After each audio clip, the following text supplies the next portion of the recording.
नमस्कार, मैं Sonali Chaure. AGP news के हिंदी समाचारों में आपका स्वागत है। आइए डालते हैं एक नजर आज की खास खबरों पर। महंगाई ने अब आम आदमी की कमर तोड़ दी है, जो कोरोना के आतंक से भी ज्यादा पीड़ादायक है। अनाज, दालें, अंडे और चिकन की कीमतें तेजी से बढ़ी है। लॉकडाउन के कारण कई लोगों ने अपनी नौकरी खो दी है।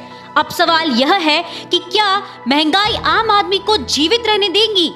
फूल गोभी 18 रुपए से 36 रुपए प्रति किलोग्राम हो गई है, जबकि हरी मटर 100 रुपए से बढ़कर 160 रुपए हो गई है। प्याज 44 से 50 रुपए हो गया है। सब्जियों की स्थिति में अंडों की कीमत 60 रुपए से बढ़कर 72 रुपए दर्जन हो गए हैं। वहीं ब्रॉयलर चिकन 135 रुपए प्रति किलोग्राम से बढ़कर 165 रुपए प्रति किलोग्राम हो गया है। तुवर दाल 90 रुपए से बढ़कर 120 रुपए हो गया है। बढ़ती महंगाई के कारण किसी का पेट कैसे भरा जाए, इसका सवाल वर्तमान में आम आदमी के लिए कोरोना से भी ज्यादा चिंता करने वाला है।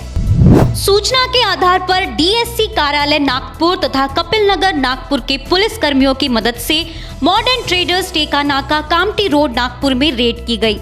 रेड के दौरान दुकान में मौजूद व्यक्ति ने अपना नाम मोहम्मद फैज अंसारी, उम्र 30 वर्ष, वार्ड नंबर 3, दहेगांव रंगारी, जिला नागपुर बताया। रेल आरक्षण ई टिकटों के बारे में पूछने पर अनभियकता जाहिर किया।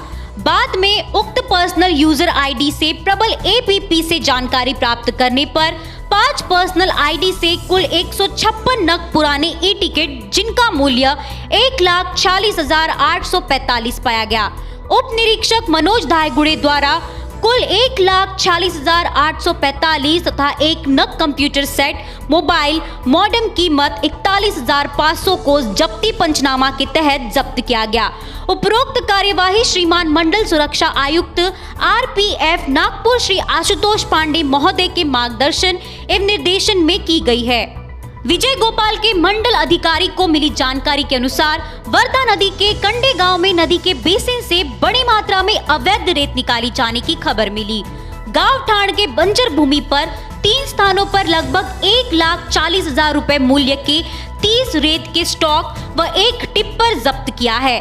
बता दें कि प्रशासन की अब तक की तीसरी कार्रवाई है, लेकिन रेत माफिया ने अपना धंधा बंद नहीं किया है।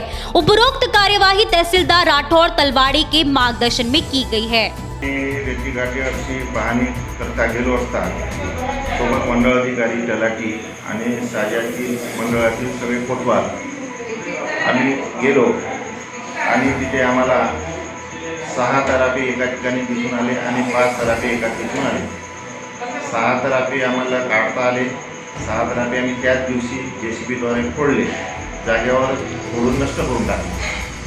आणि जे एका साईडनं यवतमाळ जिल्ह्याच्या त्या साईडनं त्या काठावर, नदीच्या त्या काठावर 5 तराफे होते, ते तराफे काही आम्हाला त्या दिवशी काढता आले नाही, त्यामुळे ते आम्हाला फोडता आले नाही।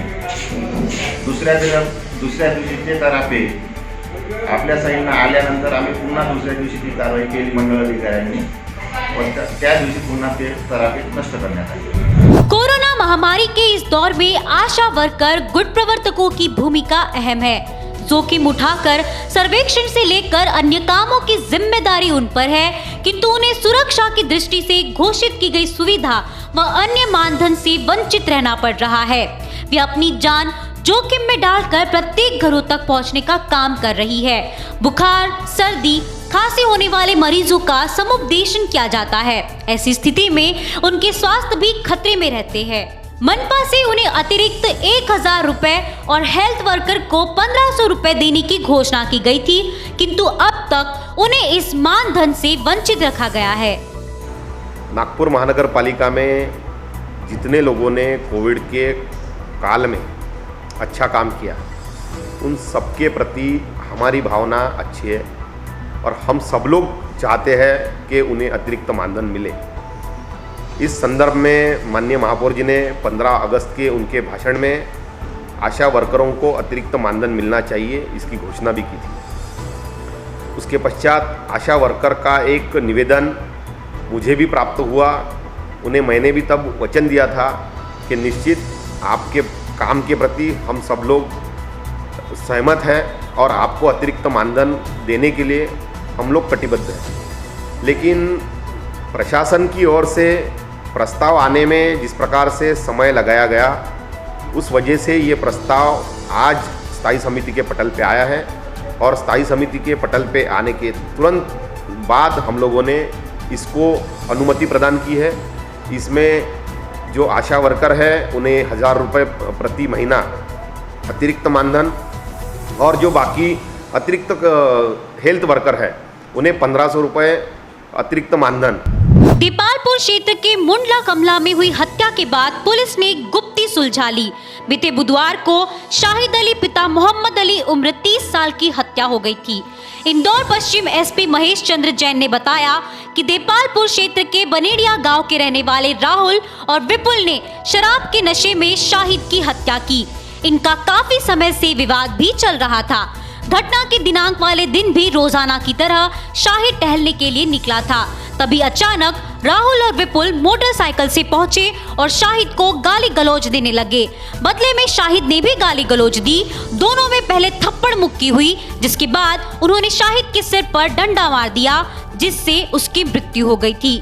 शाहिद का हाथ भी पुलिया से टकराने के कारण फ्रैक्चर हो गया था, जबकि हत्या के बाद पुलिस इस मामले में तफ्तीश कर रही थी। पुलिस के पास उस समय भी यह दोनों आरोपी वही घूमते देखे गए। उन्हें विश्वास नहीं था कि यह शाहिद मारा गया है। पुलिस ने इस मामले में प्रेस कॉन्फ्रेंस कर खुलासा किया है।